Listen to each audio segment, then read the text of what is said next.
اعوذ باللہ من الشیطان الرجیم بسم اللہ الرحمن الرحیم السلام علیکم ورحمۃ اللہ وبرکاتہ۔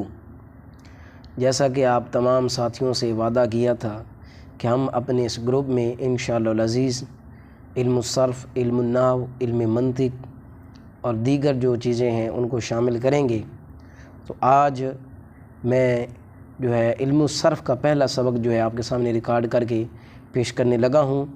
اس میں کچھ باتیں پہلے جو ہیں میں وہ آپ کے سامنے رکھ دیتا ہوں۔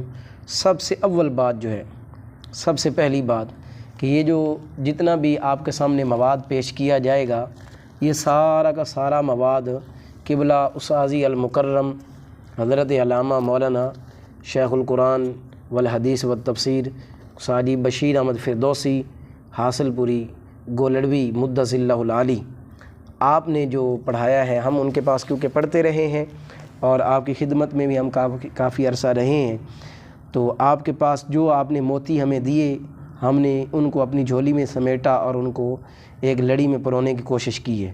تو بالخصوص اس میں ہم وہ چیزیں شامل کریں گے، اور آپ نے جن سے پڑھا ہے قبلہ استاذی المکرم امام الصرف والنحو استاذی مفتی بشیر احمد فردوسی صاحب، آپ نے استاذی مفتی ہاشم علی نوری صاحب سے پڑھا ہے۔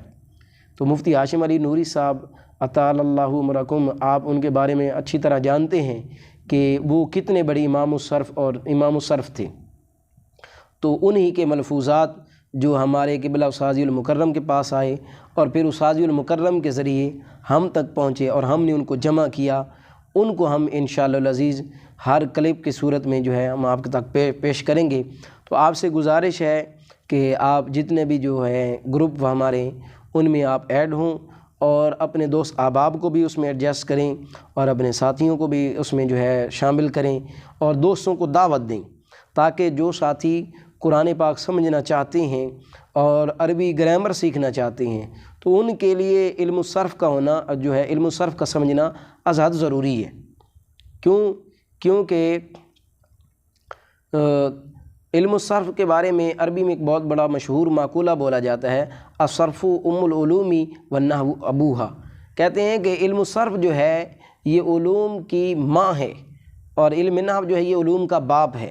یعنی جس طرح کوئی بندہ یا کوئی چیز بھی کائنات میں جو حیوانات میں سے ہوتی ہے، وہ اپنے ماں کے بغیر جو ہے اس کا وجود ثابت نہیں ہو سکتا، باپ کے بغیر اس کی جو ہے معاملات طے نہیں پا سکتے۔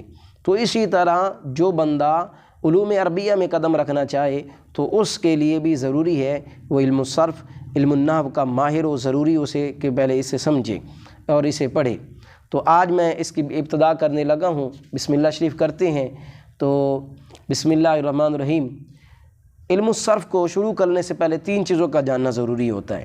یاد رکھیں، یہ جو باتیں میں آپ کے سامنے رکھنے لگا ہوں ان کو آپ ازبر کریں۔ جتنا آپ کو یہ زیادہ ازبر ہوں گی، آپ کو اتنا ہی زیادہ یہ آگے کام دیں گی۔ آپ کو اس طرح یاد ہونی چاہیے جس طرح کہ آپ سورہ فاتحہ شریف ہر نماز میں پڑھتے ہیں، اور اس کے علاوہ بھی اگر آپ کو پڑھنی پڑ جائے تو آپ کو کوئی پریشانی نہ ہو۔